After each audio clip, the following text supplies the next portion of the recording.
Καλησπέρα και καλώς ήρθατε στην τέταρτη ημέρα, αν δεν κάνω λάθος, της λέσχης εκφραστικής ανάγνωσης εν μέσω κορονοϊού 2020. Είμαι περίεργη να δω πότε θα σταματήσουμε να το λέμε αυτό το πράγμα. Τέλος πάντων, προχωρούμε κάθεκτη. Σήμερα θα συνεχίσω και πάλι με αγγλικά και αυτή τη φορά θα ταξιδέψουμε στις 1001 νύχτες, ένα αγαπημένο, πολύ αγαπημένο έργο για μένα τουλάχιστον, δεν ξέρω για εσάς. Δεν είναι ακριβώς μετάφραση του αυθεντικού αραβικού κειμένου, είναι μία επεξεργασία της Hanan Al-Shaykh, που έχει επιλέξει ορισμένες από τις ιστορίες και τις έχει πει με έναν καινούριο τρόπο, αλλά πάντοτε μέσα στο πνεύμα του πρωτότυπου κειμένου. Θα ξεκινήσουμε από την αρχή κανονικά. A long, long time ago lived two kings who were brothers. The elder, King Shahrayar, ruled India and Indochina. The younger, Shah Zaman, ruled Samarkand. Shahrayar was so powerful and strong that even savage animals feared him. But at the same time he was fair, caring, and kind to his people, just as the eyelid protects the eye. And they, in turn, were loyal, obeyed him blindly, and adored him. Shahrayar woke one morning and experienced a pang of longing for his younger brother. He realized, to his amazement, that he hadn't seen Shah Zaman in 10 years. So he summoned his vizier, the father of the two girls Shahrazad and Dunyazad, and asked him to go immediately to Samarkand and fetch his brother.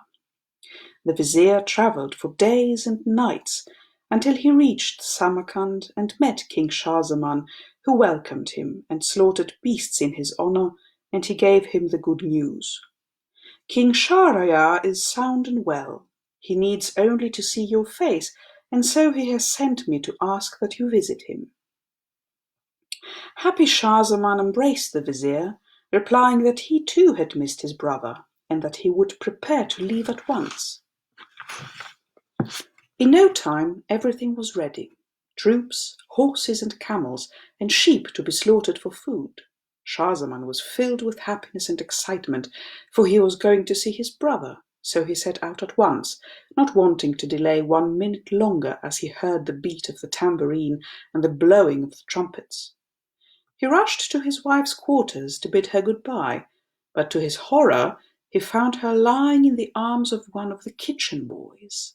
The world blackened and spun, as though he was caught in a hurricane. I am the sovereign king of Samarkand, and yet my wife has betrayed me, but with whom? With another king? A general in the army? No, with a kitchen boy. In his fury, he drew his sword and killed his wife and the kitchen boy, then dragged them by the heels and threw their bodies from the very top of the palace into the trench below. Then he left his kingdom with his brother's vizier and entourage, his heart bleeding with sorrow and grief. As they travelled, the change of scenery and the beauty and solitude of the ravines and mountains failed to provide distraction, but only heightened Shah Zaman's sense of loss and misfortune. He reached India and embraced his brother King Shahrayar, who placed his guest palace at his disposal. As the days passed, Shah Zaman grew ever paler and lost his appetite. King Shahrayar noticed his brother's decline and assumed that he must be missing home and kingdom. Finally, one morning, King Shahrayar asked Shah Zaman, "Dear brother, would you like to hunt with me? We shall track the roaming deer for 10 days and return when you are due to set out for your kingdom." But Shah Zaman said, "I am unable to accompany you this time. I am too depressed and preoccupied. I have a wound on my soul." King Shahrayar persisted. Maybe the excitement and action of the hunt will revive you, my brother, and heal your wound." King Shah-Zaman refused, saying, "No, you must leave me here and go with God's blessing and protection." Not wishing to pressure his brother, King Shahrayar embraced Shah-Zaman and with his entourage went out to hunt. Shah-Zaman remained alone in his quarters, moving from one chair to another, as if wishing to escape himself, deeply depressed. He heard a bird cry and opened his shutters to look out, wishing this creature would lift him away into the sky, where he might forget the sorrow that had befallen him on earth. He heard a commotion below him, and to his bewilderment saw a private gate from his brother's palace opening, from which his brother's wife emerged, swaying like a dark, coal-eyed deer. She was followed by a train of 20 slave girls, 10 as white as the jasmine flower, and 10 as dark as ebony, their bodies built to conquer, their lips luscious, as though stung by 100 bees. As he observed unseen, they chatted, sang, and laughed around the fountain below his window. Gradually, they began to undress in a leisurely fashion, with a complete lack of inhibition, and Shah-Zaman nearly cried out in surprise when he realized the 10 black slave girls were in fact men who stood with their penises erect like bayonets, their firm buttocks jutting out as though a cup and saucer might balance on them. Shah-Zaman looked to see how his brother's wife would react, but she nonchalantly laughed and laughed, stopping only to call out lustily, "Masood, Masood!" Another black slave jumped over a wall and fell on her like a coconut fruit falling to the ground. Again Shah-Zaman tried not to cry out in mortification as she spread her legs for the slave, lifting them until the soles of her feet faced the sky. At this, the 10 white slave girls and the black slave men paired off and began to make love as though they had each been waiting for a signal from their queen, while Masood made love to her in the centre, and the sounds of their ecstasy and pleasure rose up to where Shah-Zaman stood hidden. Shah-Zaman threw his hands up to his face and rushed from the window, but he couldn't stay away. He peeked again and again, watching as the couples disported themselves over and over, until midday, when everyone washed at the fountain, splashing each other with water before putting on their clothes. The 10 black men became 10 black slave girls and disappeared behind the gate. Masood jumped over the garden wall and disappeared. Seeing the grounds empty, as if nothing had happened, Shah-Zaman cried out, "O brother of mine, you are the ruler of the entire world, length and width, the towering knight, the implacable, the pious, and yet your wife seems to find delight only with the slave Masood between her thighs. And to add insult to injury, they were at it in your own home. If only it was just your wife, but all your concubines and slaves too, as if to them your status is little more than an onion skin. What treacherous world is this which fails to distinguish between a sovereign king and a nobody?" When Shahrayar came back from his hunting trip, Shah-Zaman greeted him with great joy and vigour. Shahrayar noticed that his brother had regained colour in his cheeks and life in his eyes. The brothers sat down to eat, and Shahrayar saw how Shah-Zaman fell upon his food with great alacrity and relish, and sighed with relief, "How delighted I am to come back and find you brimming with energy, cheerful and happy. So tell me what had made you so miserable when you arrived, and what has brought about this speedy recovery?"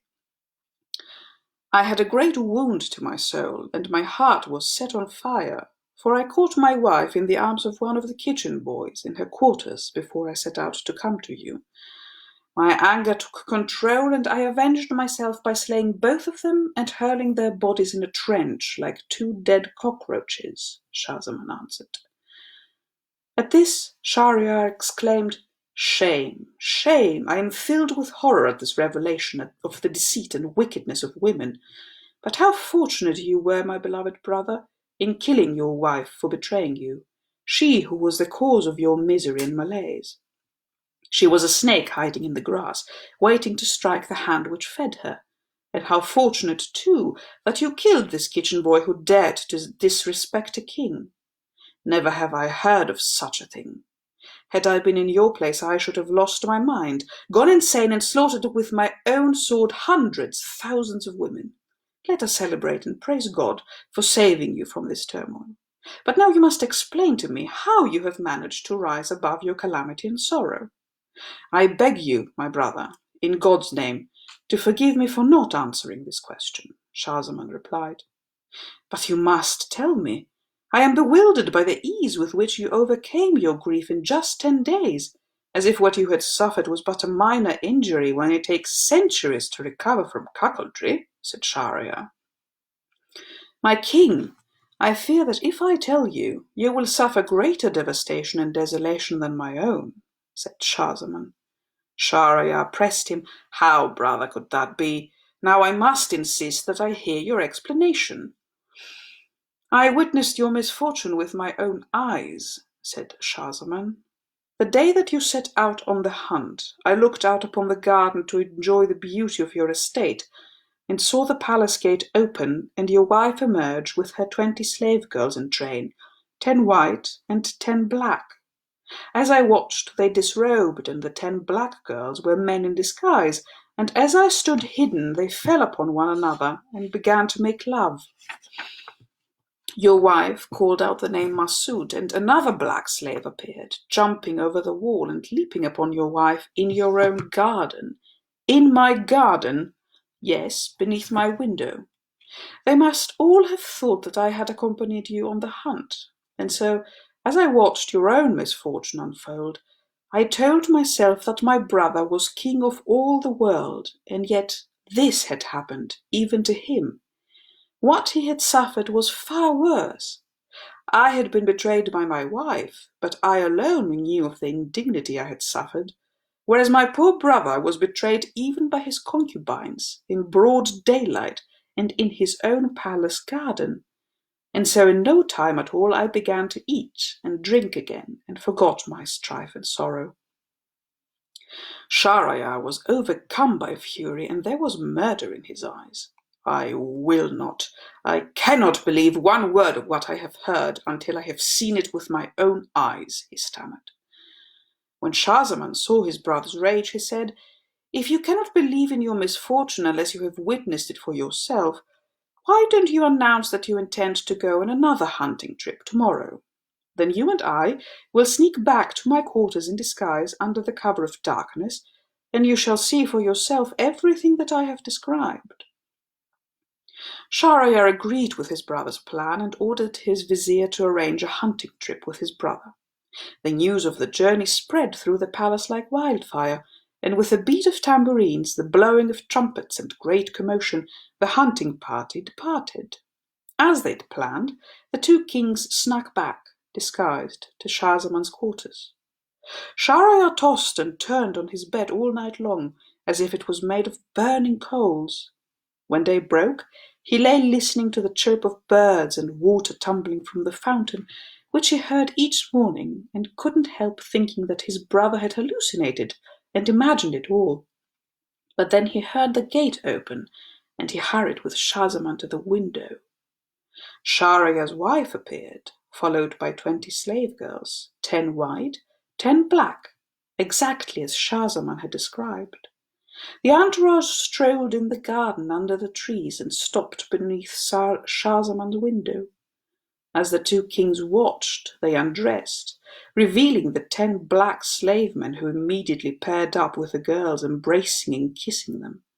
Shahrayar's wife again called Masood, Masood, and a solid, heavily built black slave jumped from the tree to the ground, saying, What do you want, you slut? Allow me to present Sa'd al-Din Masood.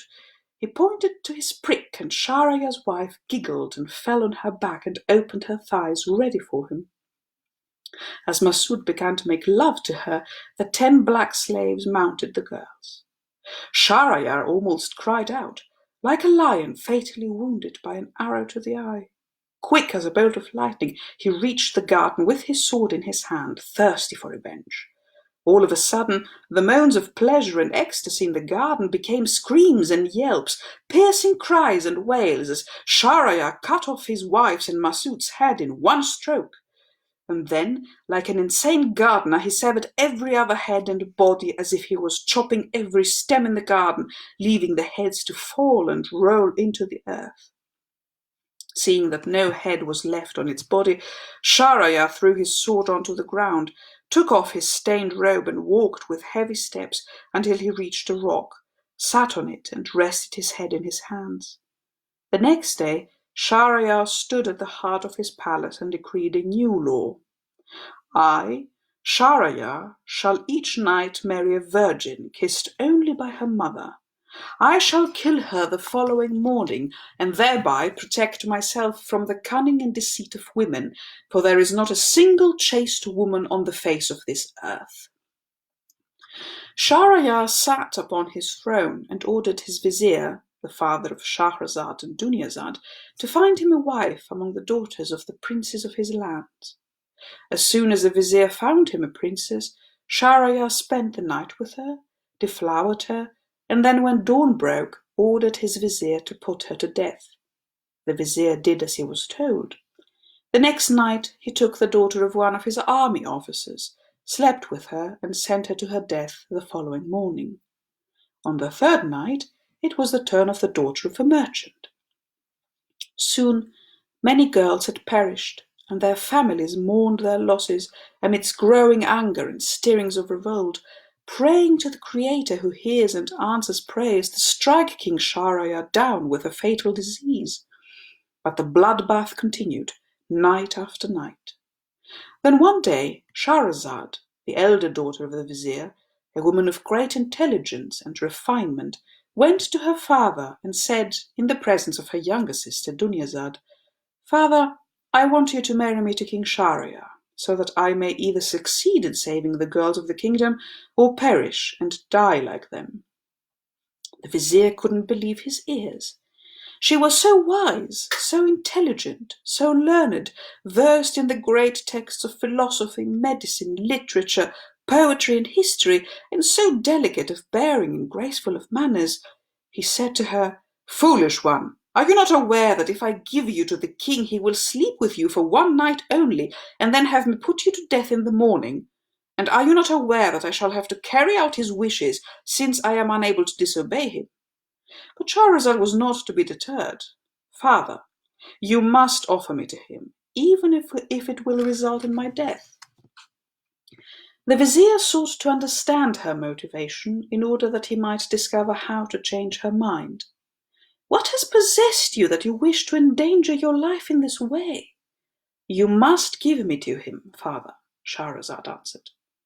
The vizier, unable to comprehend his daughter's foolishness, grew furious with rage and shouted, "He who misbehaves ends up in trouble, and he who considers not the end of the world is not his own friend.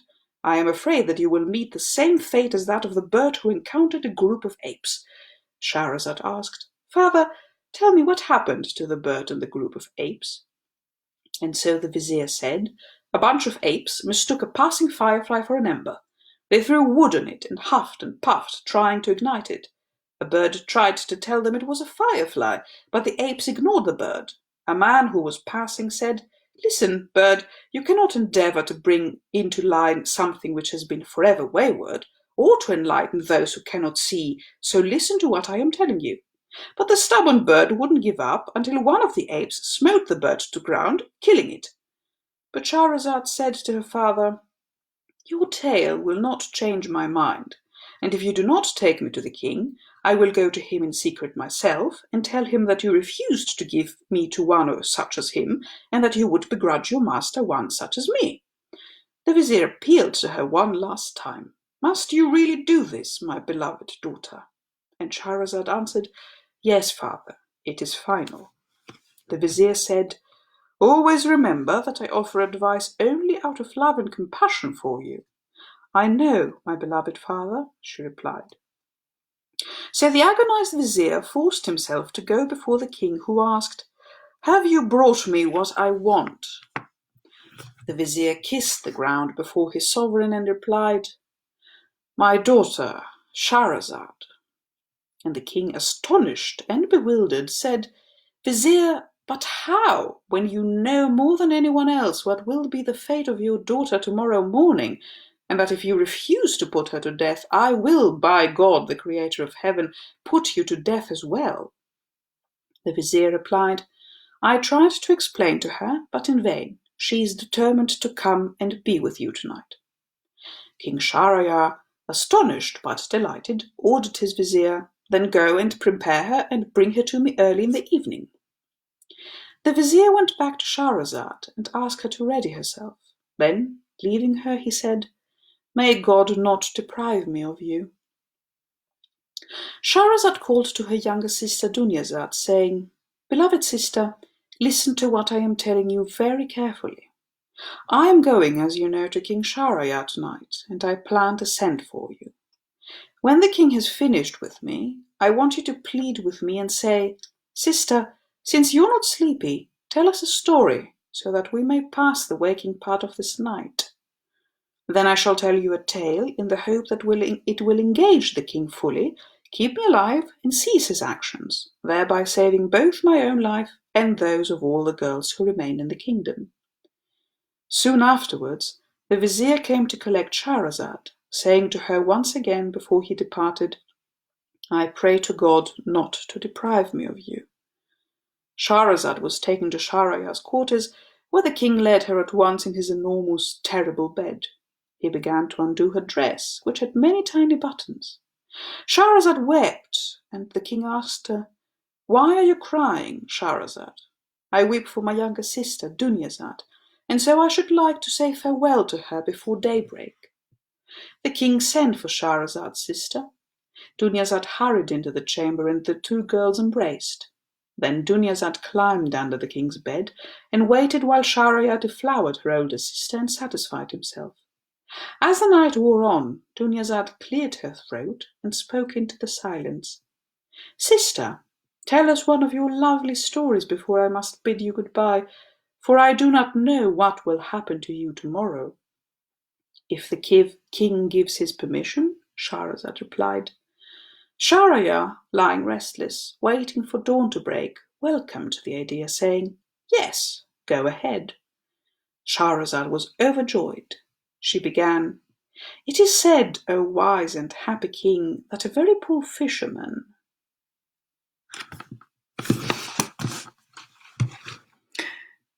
Calo Vrave.